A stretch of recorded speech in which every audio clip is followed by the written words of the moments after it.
The skincare companies hope you never hear what my grandmother kept on her washstand every morning. 3 ingredients, pennies to make.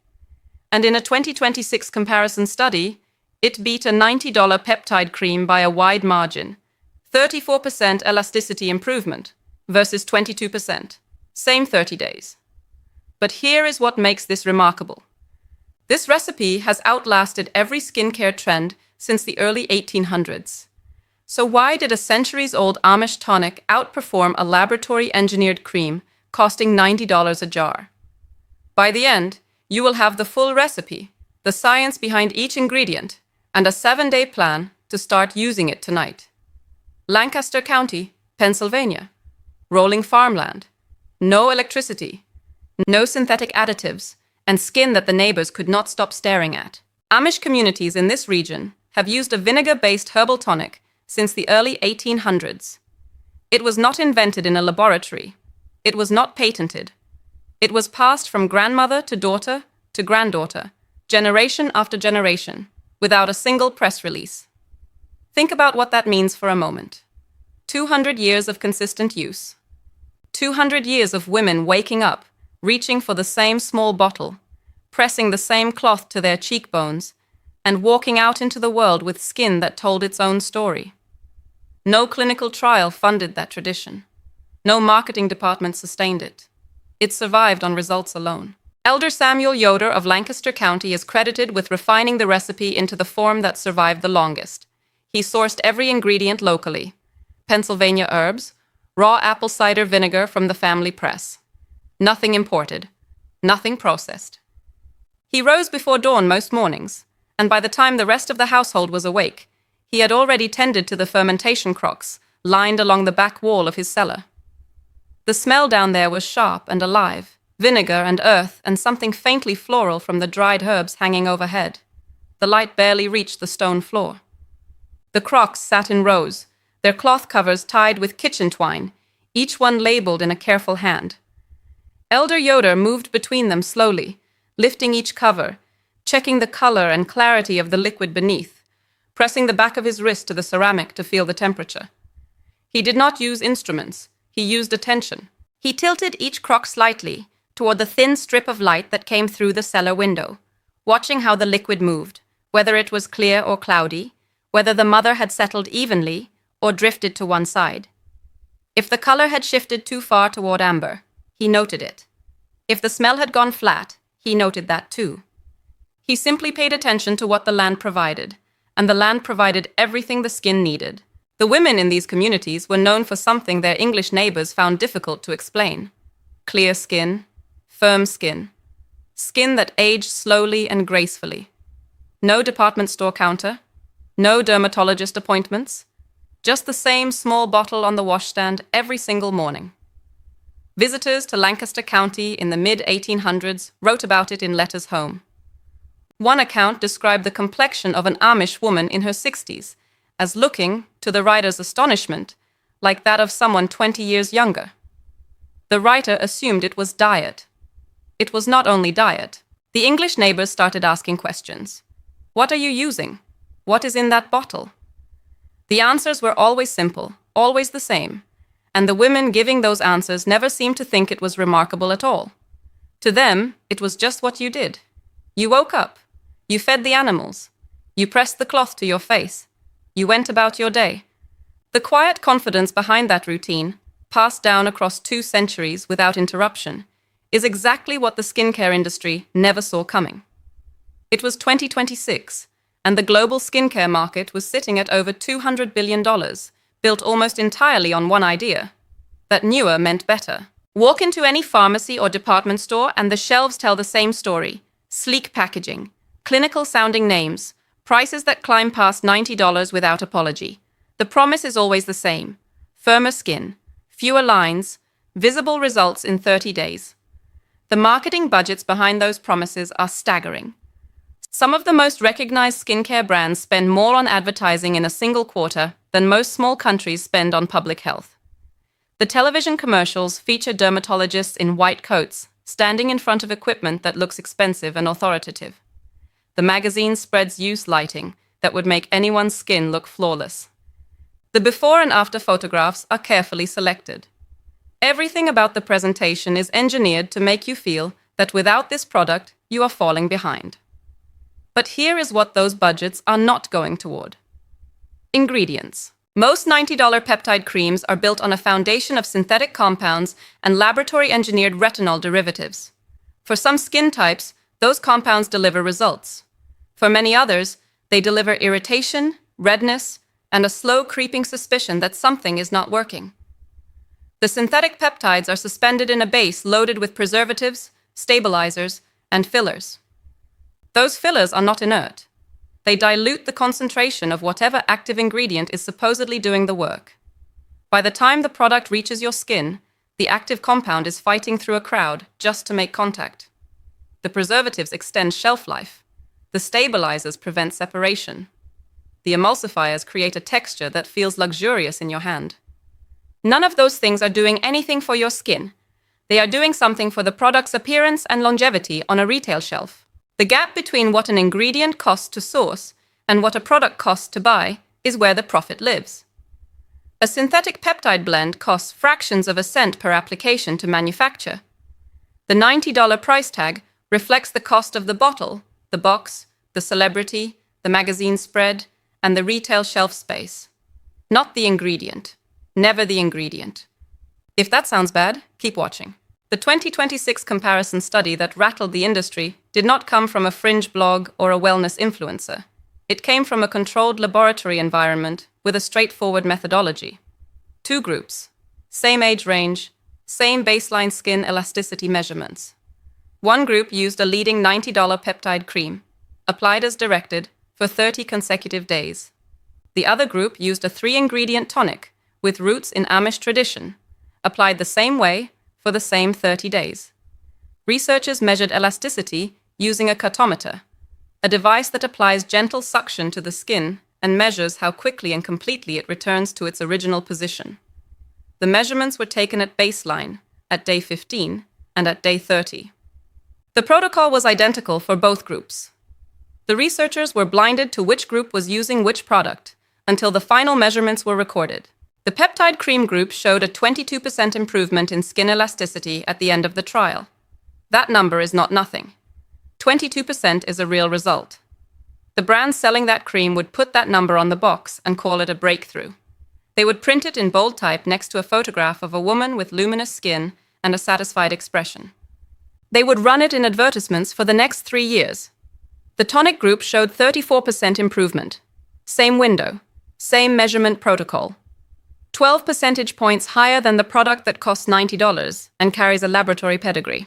The plain truth is this: the skin does not know a brand name. It knows chemistry. It responds to what it can actually absorb and use. It does not care about the packaging. It does not care about the celebrity endorsement. It does not care how many dermatologists appear in the television commercial. It responds to what reaches it at the cellular level, and it responds the same way whether that compound came from a Lancaster County farm or a New Jersey manufacturing facility. Elder Yoda never had a marketing budget. He had apple cider vinegar, a handful of locally sourced herbs, and 2 centuries of results walking around Lancaster County with clear, firm skin. If the tonic had stayed inside Amish communities, this would be a very different story. But the English neighbors kept asking questions, and eventually, someone started writing down the answers. Everything the skincare industry had built was about to work against them. It is a Tuesday morning in Lancaster County, Pennsylvania. The year is 1987. A woman named Ruth Byler stands at a wooden counter, pouring raw apple cider vinegar into a ceramic bowl. The stakes, though she does not know it yet, are enormous. Ruth is not a chemist. She is not a dermatologist. She has never set foot inside a laboratory. But she has watched her grandmother do this same thing every morning for 40 years, and her grandmother's skin told the whole story. Ruth dips a cloth into the bowl. She presses it gently against her cheekbones, then along the bridge of her nose, then down toward her jaw. She does not rush. She does not measure. She simply trusts what she has seen work. The vinegar smells sharp. It stings slightly at first, a clean brightness that makes her blink. She holds the cloth still for a moment, letting the liquid sit against her skin rather than wiping it away. the way her grandmother always told her to. And then, within seconds, her skin feels different. Tighter, cleaner, more alive. She has no scientific language for what is happening beneath the surface, but something is happening.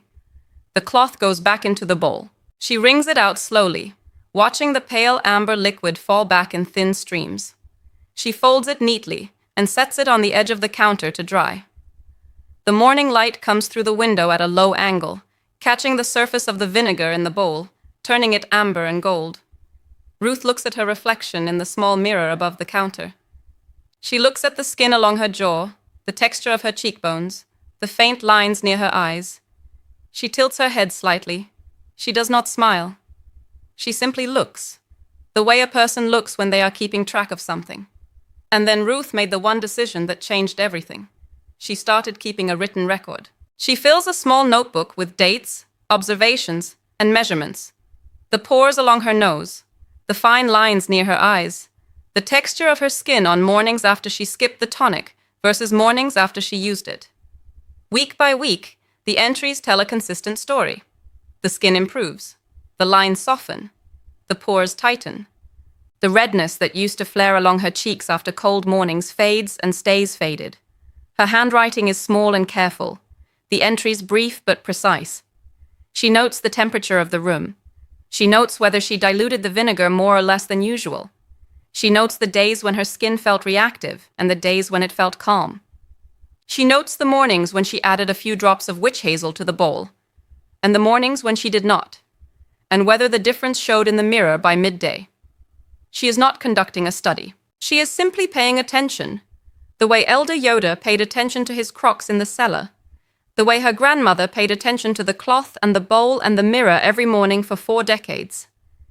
That notebook would eventually reach the hands of a researcher at Penn State.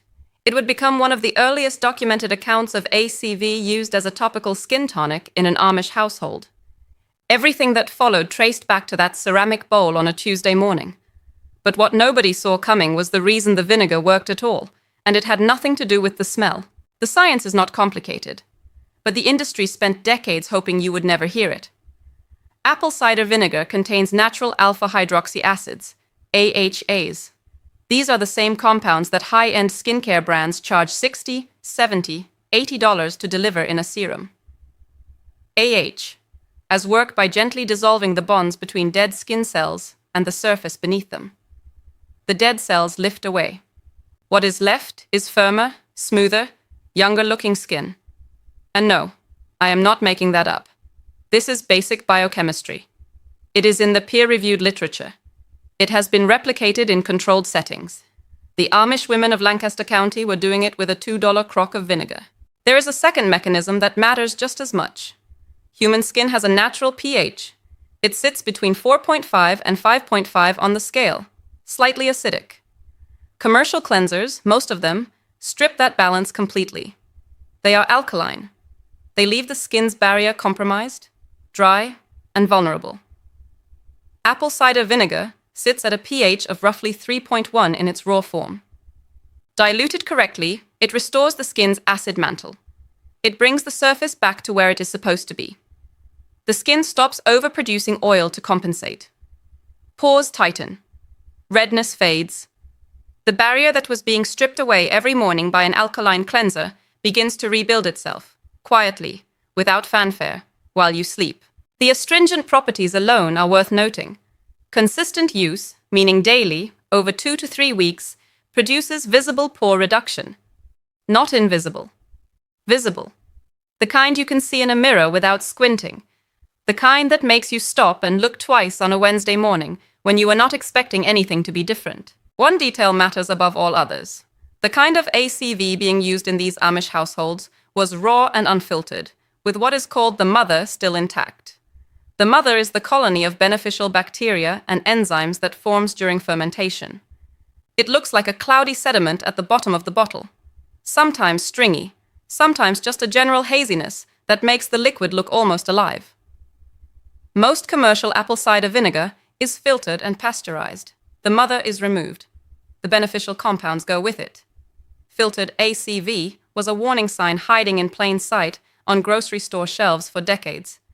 The industry ignored it because filtered vinegar is easier to manufacture at scale, easier to package attractively, and easier to sell to consumers who associate clarity with quality. The Amish did not make that mistake.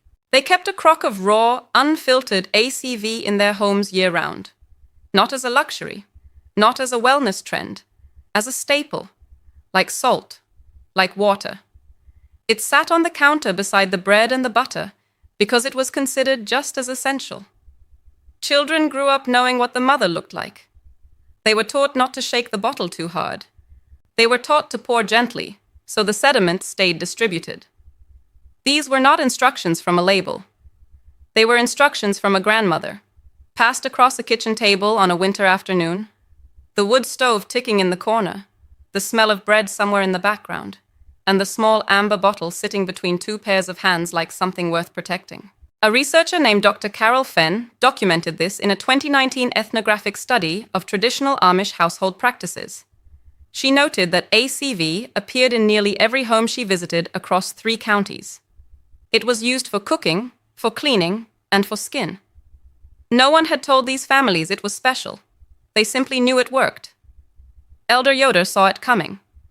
He told the younger men in his community that the outside world would one day pay dearly for what they gave away for free. Nobody listened. And then the notebooks started surfacing. It does not have a dramatic origin story. It does not come in a sleek bottle with a celebrity endorsement. Witch hazel grows in the forests of eastern North America, a shrub with small yellow flowers that bloom in late autumn when everything else has already died. The bark and leaves have been used in folk medicine for centuries. Native communities along the eastern seaboard used poultices made from the bark to reduce swelling and calm irritated skin long before any European settler arrived with a medicine chest. The knowledge moved quietly, the way useful knowledge always does, from one set of hands to another, across generations and across cultures, until it landed in Amish kitchens in Lancaster County and stayed there. The real question is what happened behind closed doors when researchers finally started paying serious attention to it. The tannins are where the story begins.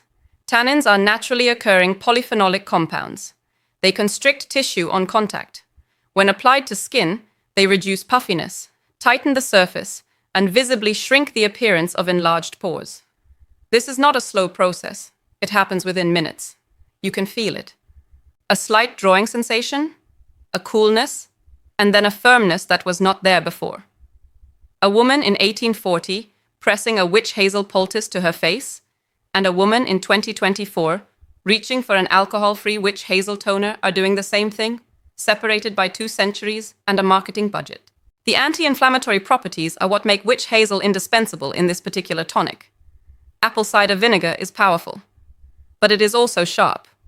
Used alone, it can cause redness, irritation, and in some cases, a mild burning sensation on sensitive skin. Witch hazel steps in as the counterbalance. It calms the inflammation that ACV might trigger. It soothes, it stabilizes. The 2 ingredients do not compete. They complete each other, which, looking back, was either incredibly brave or incredibly stupid. The idea that 2 folk remedies, combined without clinical guidance, would outperform products developed in modern laboratories. And yet, there is a reason this story is still talked about today. A 2021 study published in the Journal of Cosmetic Dermatology examined the effect of witch hazel extract on oxidative stress markers in skin cells. The findings were significant. Witch hazel reduced oxidative stress. And reduced oxidative stress means something specific. It means the skin's collagen-producing cells are under less pressure. They function better. They produce more. Collagen synthesis improves not because you added collagen from the outside, but because you removed the thing that was slowing it down from the inside. The Amish did not have the language for oxidative stress, but they had the remedy, and they had been applying it every morning for generations before the term was ever coined in a laboratory.